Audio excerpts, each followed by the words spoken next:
Hello everyone, welcome back. আশা করি সবাই খুব ভালো আছো। দেখো, আজকে আমরা খুব এক ইন্টারেস্টিং এবং ইম্পর্ট্যান্ট টপিক নিয়ে চলে এসেছি। সেটা কি? পার্সেন্টেজ।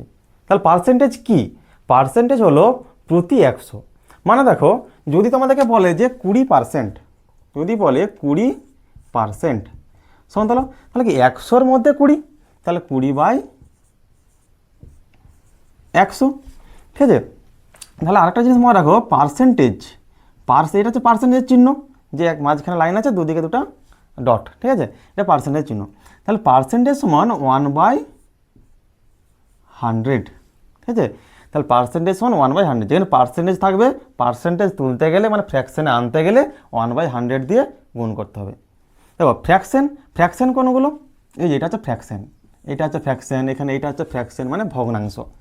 আর পার্সেন্টেজ কোনগুলো? এই যে 20%, এই যে পার্সেন্ট। তাহলে ফ্র্যাকশন থেকে পার্সেন্টেজে যেতে হয় আমাদেরকে 100 দিয়ে গুণ করতে হবে।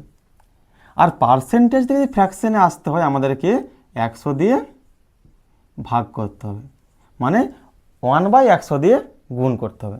ঠিক আছে, এবার কিছু ফ্র্যাকশন থেকে পার্সেন্টেজ কিছু তথ্য আমরা জেনে নিই। যেমন 1/1 সমান কত? 100%।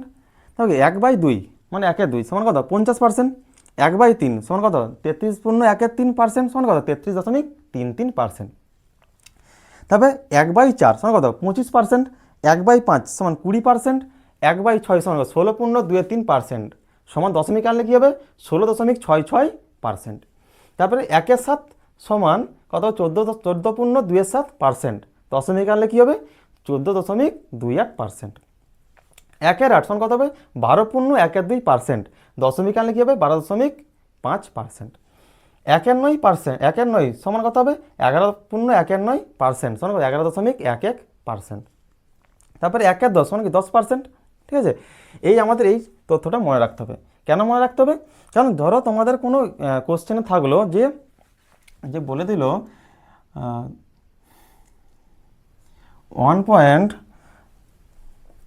তোমার কোনো কোশ্চেন থাকলো যে 16.66% অফ 36। তখন তোমরা কী করবে? যে এইটা দশমিক তুলো, নিচে 100 দিবে, এরকম করে কি অঙ্ক হবে? অঙ্ক হবে না এরকম করে। তাহলে কি 16.66% মানে কত অংশ? 1/6 অংশ। তাহলে কী লিখবো? তাহলে 36 গুণিত 1/6 সমান 6 বেরিয়ে গেল।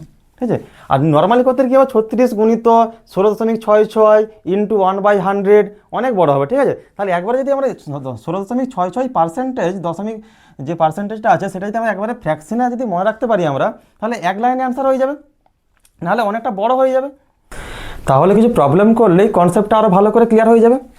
ধরো তোমাদেরকে বলেছে যে y% অফ এক্স, মানে কি এক্সের y% বের করতে বলেছে। কী বলেছে? ধরো y% অফ এক্স, তাহলে কী হবে? এক্স ইন্টু y% মানে কি? y/100।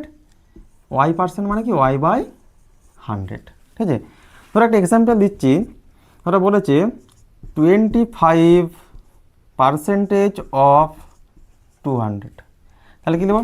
200 ইন্টু, দেখো 25%, তাহলে কি 25/100।